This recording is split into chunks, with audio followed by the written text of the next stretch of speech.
Айды күштаңнан, қорқады тек тышқаннан. Бұл не? Бұл піл.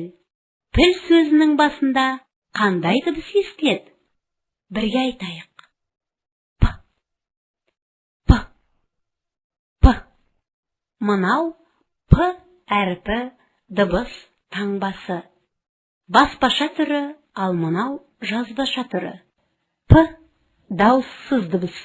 Оны көк бояумен бояймыз. Сөздерді мұқият тыңда. П дыбысы сөздің қай бөлігінде айтылатынына мән бер. Пияз, пальма, пышақ, пальто, панама, пима, перде, парта, парта, пояс, пингвин, кірпі, кітап.